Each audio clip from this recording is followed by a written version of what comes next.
Well, Yamaha rider shot out of a cannon. Big lead as he comes out of the first corner. Well, and Villapoto chose to go to the inside, and that looks like blows on the Dodge Kawasaki. One of the Hart and Huntingtons. Yep, the Hart and Huntington rider right there. Wow, great start. They're short on the KTM. Where is the reigning champion, Dungey? Right there, Jeff. Way back in the pack, probably about 15. I see him go off. He went off the track in the first turn and had to bide his time, find a safe place to get back on the track. Oh, trying to find his way up, dealing with Kennard. Man. And I tell you what, look at the chaos there at the back of the pack for Dungey. Reed's buried in there, everyone else. And look at the left of your screen. Look at that blue Yamaha out front flying with James Stewart. Like you said, Ricky, you're going to have to go fast because one of the fastest riders here tonight has now got a clean start. Oh, yeah. Here comes Dungey up through the pack. Oh, he gets together with Roczen and shoves Roczen over into Tedesco as we go back and take a look at the start. He's good there. He starts angling over, and you can see right here, maybe could have went inside. Up, nope. Andrew Short puts him off the track there, and then he comes back on, and by that time, look at Alessi, he got on the gas. And Kennard and Tedesco having issues. Man. Wow. What a look bummer. at that. Now, you can't even see another bike in front of him. They're so far behind right now. Tedesco taking him a little wide there. Yeah, I don't know what happened between these two guys. Ivan riding for Kerry Hart's Hart and Huntington Dodge backed team. You know, I think that was Dungey who got in with Kennard. It was. That's what it was. Dungey who got into that group, and I thought it was Roczen, but maybe it was Kennard, and that shoved him into oh, look Menard. at he did it! I told you, Jeff, someone would do that. That's going to make the difference right there because that is a huge time saver right there. It's going to be worth a couple of seconds. Wow. Watch these lap times when he comes around the start-finish line next time. Unless Villapoto's mechanic can put it on the signboard in the mechanics area and say, to do that, there's just, flying. Stewart really putting on a show up front here tonight at Daytona. We said coming into the night that this might be the kind of night where Stewart, after everything that happened in Atlanta, he might be saying in his mind, I need to go out and just lay it to these guys, and this is how you do that, Jeff. Watch what he does. Nobody's done this all day. Pre-jumps it and just makes it over the rooftop jump right there, and look how much momentum he carries. We talked about it, if it can be done. I didn't think he'd be able to do it because the lift was too low, but he pre-jumped it. And last lap around, James Stewart turns a 1:15. Fastest lap of the night. 2 seconds faster. And look, I mean, he is, let's see if he does it again right here. I mean, that is, he can do that too. It's dangerous, though. It's dangerous. Maybe you only need to do it one time. If he comes up short, Ricky, if he's 6 inches lower, we don't even want to talk about that. We don't want to talk about that. Wow. Well, you do have to talk about that because you have to say how much do you risk, right? At what point do you say, okay, I've opened up a big enough gap, what's the number? Right now, he's 4.4 seconds in front of Villapoto, and he's 7 points now behind Villapoto in the championship. Ryan running in second. Yeah, this is a Stewart of old right here, man. When you racing this guy, I mean, a couple years ago, if he pulled the whole shot, the guy would check out, and before you know it, it'd be 10 seconds ahead, and this is like carbon copy, but this guy not having a great night tonight, really. Now you're watching third, fourth, and fifth. Andrew Short on the KTM having a great run on the factory Red Bull KTM. He is running in third. Millsaps on the Joe Gibbs Racing entry. He's sitting there in fourth. And Reed on the 2-2 Motorsports machine. He's got his Honda running in fifth just in front of Wyndham and Dungey, who's now up to seventh. And so Reed turning a 1:18.1. Stewart, by jumping that obstacle and obviously doing the rest of the track really well, is a 1:15.6. That's like 3 seconds a lap difference. Here's how Dungey got into Kennard and Tedesco.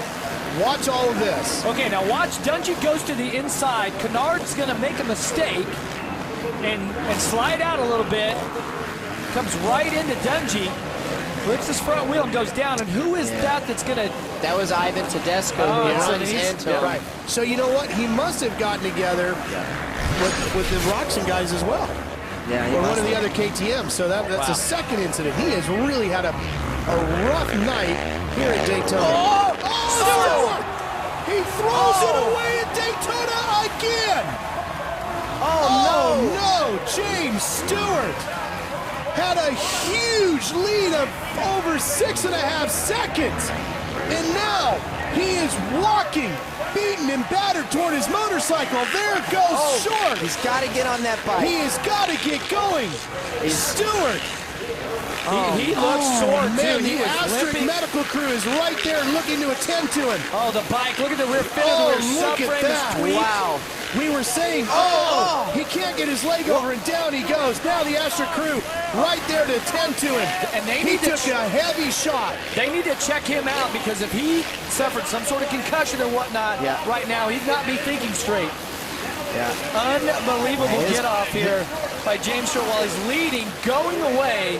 Brilliant laps, and he turned in and then makes a massive mistake. And not in a section where he was pushing overly hard, like over that big wall. Pretty much a normal section, Jam. Well, he would have been in a regular rhythm, right? No, what happened was here he goes. You know, this is just wow. Here's what happens. Okay, he comes around this turn, guys. Okay. Now he's going to trip out of here. Watch this. See he wheelied up, and his front wheel did not hit. He was on the gas. He was committed to being on the gas.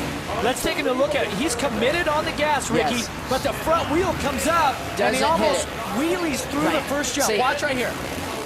Over. And it's over. Yeah, because he needed to set the front wheel down to put preload on the front forks. That didn't happen. I had a friend do the same thing when we were practicing one time. Same outcome. He just wheeled, and your front wheel's got to do that. Wow. Poor guy, man. I'm just glad he's Listen to this. Listen to this. Just listen. Huge panic rip. Now, would you consider that overly aggressive riding? No. It was a regular. It's just one of those things, right? No, he came out of the turn. He was good. He wasn't. I mean, it wasn't like he was doing anything he shouldn't have been doing. So nobody can accuse James of pushing too hard. Is my point. This was a section where it was just one of those racing things that bit him. It was one of those things, Jeff. You could tell. Where did that come from? Well, he's making a lot of mistakes right now too. Here's the same section. He triples it, executes it perfectly now. Now he just made a mistake. That's it. Here's the biggest thing right now with this whole deal. James is running in 20th. He is now 34 points behind Villapoto, who is leading. Stewart drops to third in the championship standings right now if this stays this way tonight. Unbelievable. I mean, the laps that Stewart was turning in, doing that rooftop jump and all that, he was executing. I mean, we're talking amazing technique.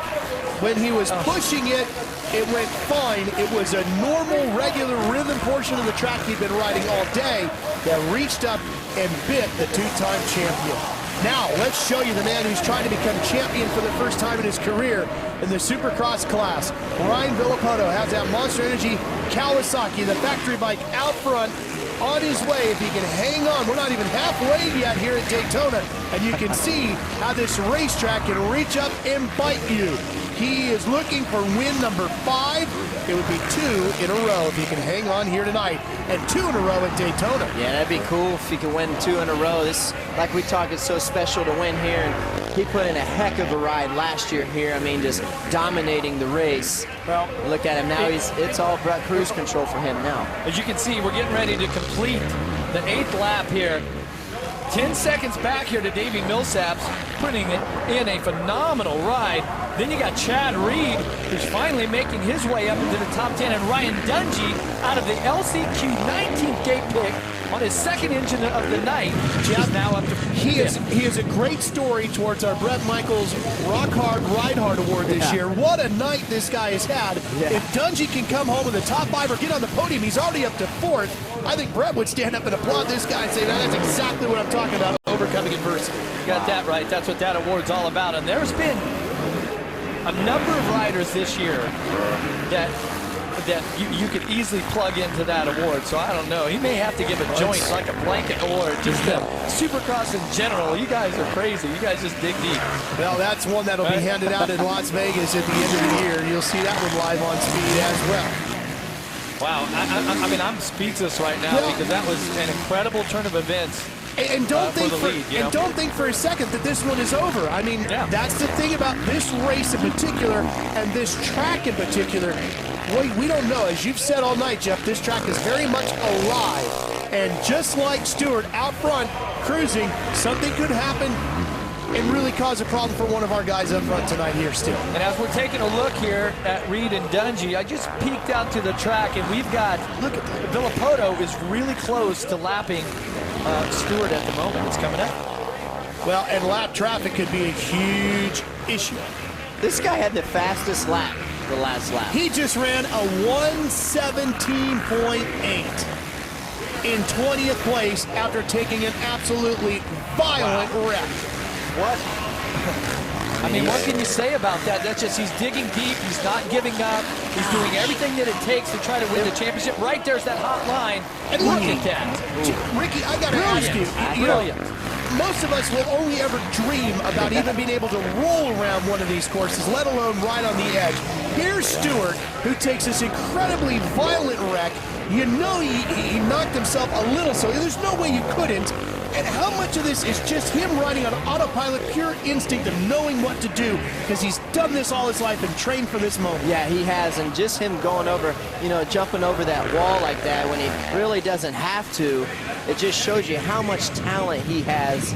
And now he seems like he's regrouped and he's running fast races, or fast laps. Yeah, he could have easily given up and just been like, hey, that's over. James Stewart wants to win. He wants to be the champion. Okay, and he's digging deep right now. It's gonna be he's 70 seconds off of the leader. Yeah, he is racing for pride right now. Yeah. This is what this is about. At this point, he's not really even racing for points. Probably isn't going to get too many guys or make up too many points at this point. This is all about pride to show these people, the fans, that was the how pass much for 19. That was right position. There. I stand corrected. But well, you guys know what I'm talking about. You're right. Is he's giving it his all, because that's what James Stewart does each and every time they drop the gate and he's in the race. If he gets some positions out of it, that comes with it. But he's going to give you everything he's got here tonight. Wow. Back up front, Ralphie. Here he is, Ryan Villapoto. This is his style of track, I tell you. In these ruts and stuff, his technique, I've watched him since he was a little guy on an 85, 65, and I tell you, his cornering ability and how well he balances the bike. Watch how clean he gets through here.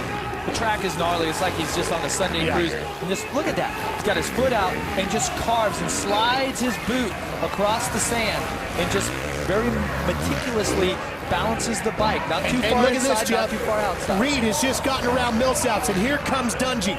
They are closing in, trying to get up on that podium with Villapoto, which will also close those points back up. And boy, you know what?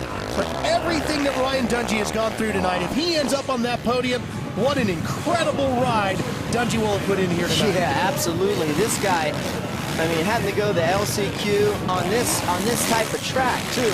It being so rut, I mean, less laps is better for sure. And Ricky breaks a motor, loses a chain earlier in this year. You know he's got to be lacking in confidence about the mechanical side of this. What's going to happen to me next?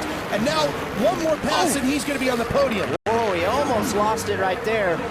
And I tell you what you do is you trust your team. You trust your mechanic. You trust all the technicians that they've done all the work and that spare engine is going to be just as good as the first one. This is motorsports racing.